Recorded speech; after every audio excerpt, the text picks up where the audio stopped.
Salut! Aujourd'hui, on plonge dans un chapitre super important du programme de Term NSI, la gestion des processus et des ressources. En gros, c'est la mécanique secrète au cœur de ton ordi, ce qui permet à toutes tes applis de tourner sans se rentrer dedans. Si tu piges ça, tu piges vraiment comment fonctionne un système d'exploitation moderne. Allez, on y va! Alors, on part d'une question toute bête. Comment ton ordinateur arrive à lancer une vidéo, à recevoir des notifs et en même temps à compiler ton code? Tout ça en même temps.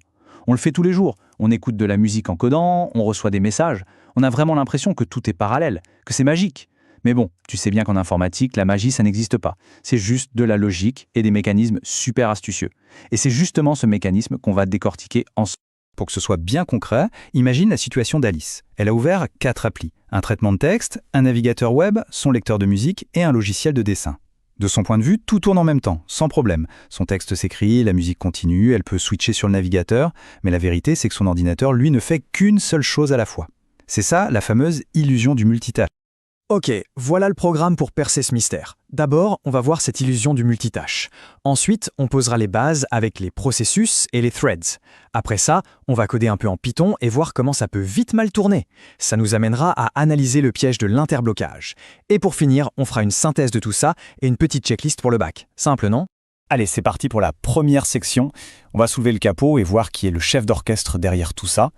Le grand secret, c'est un petit gars du système d'exploitation qu'on appelle l'ordonnanceur. Le point clé, il est vraiment là. Sur un processeur avec un seul cœur, il ne peut exécuter qu'une seule instruction à un instant T, pas deux. Alors, comment ça marche? L'astuce de l'ordonnanceur, c'est de jongler.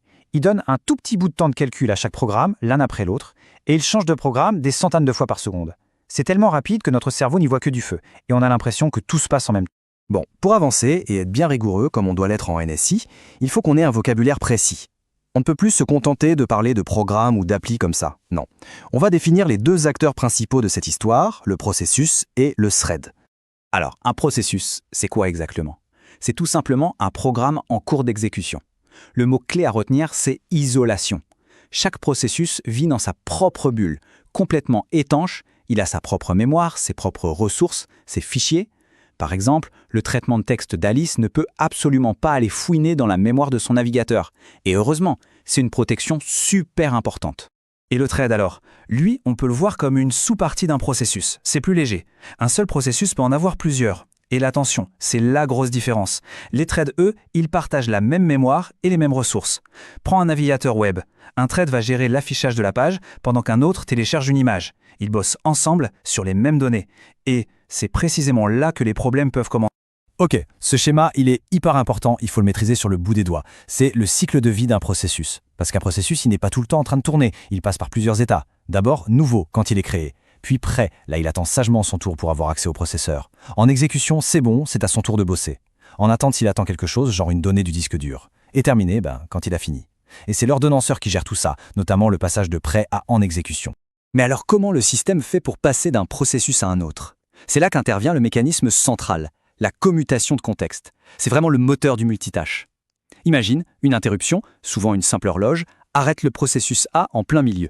Hop, le système d'exploitation sauvegarde tout son état, où il en était, les valeurs des registres, etc., dans un truc qu'on appelle le PCB. Ensuite, l'ordonnanceur choisit le processus B, il recharge l'état de B depuis son propre PCB, et c'est reparti pour B exactement là où il s'était arrêté. Et ça se passe des centaines de fois par seconde.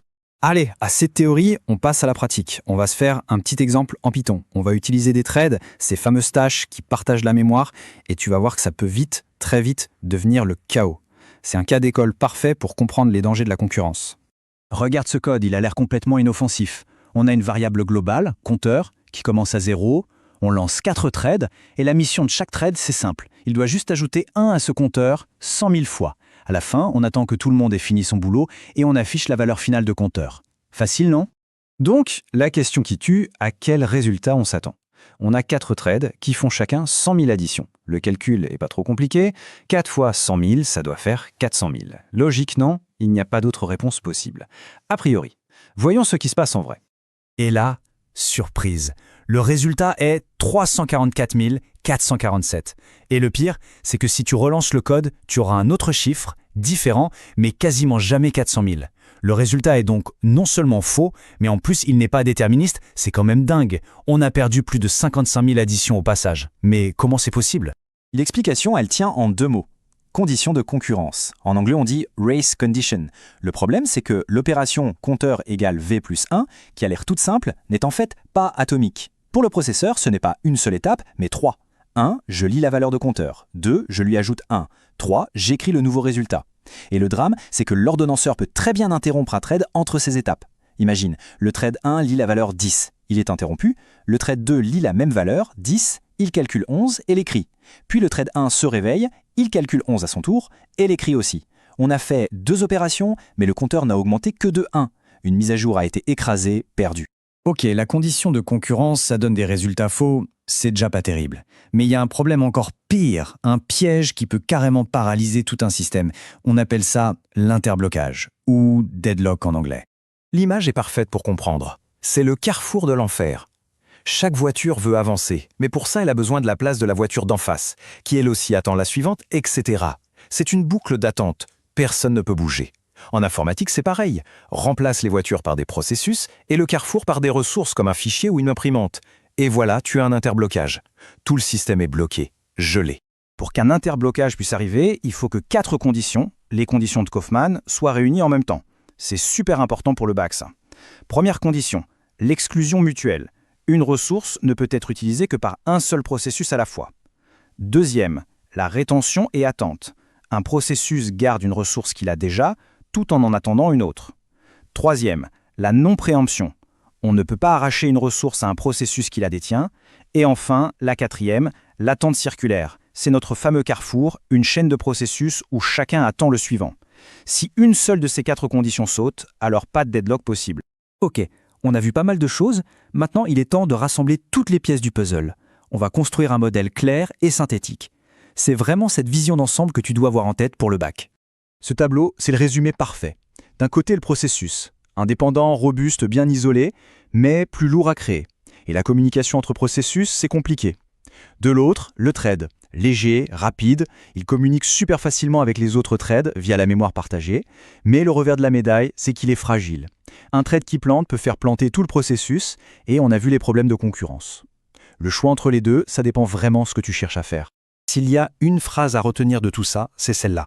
Le système d'exploitation qui interrompt un processus et qui sauvegarde son état, ça s'appelle la commutation de contexte. Et c'est le cœur, le moteur de ce qu'on appelle le multitâche préemptif. Un multitâche où le système peut dire stop, c'est fini ton tour, au suivant.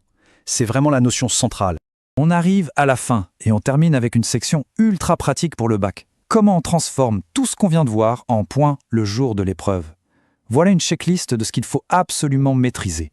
Concentre tes révisions sur ces 4 points, c'est crucial. Premièrement, le schéma du cycle de vie d'un processus. Tu dois être capable de le redessiner et d'expliquer chaque état, chaque transition. Deuxièmement, la commutation de contexte. Il faut savoir décrire les étapes précises dans l'ordre. Troisièmement, la condition de concurrence. Face à un bout de code Python, tu dois pouvoir la repérer et expliquer pourquoi ça pose problème, pourquoi l'opération n'est pas atomique. Et enfin, quatrièmement, l'interblocage. Définition claire et les 4 conditions de Kauffman par cœur. Si tu maîtrises ça, t'es vraiment bien. Et pour finir, je te laisse avec une question pour aller plus loin. On a vu le problème avec notre compteur en Python qui donnait n'importe quoi.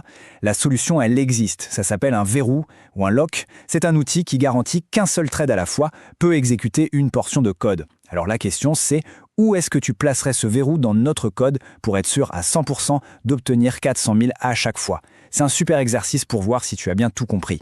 Allez, bon courage pour les révisions.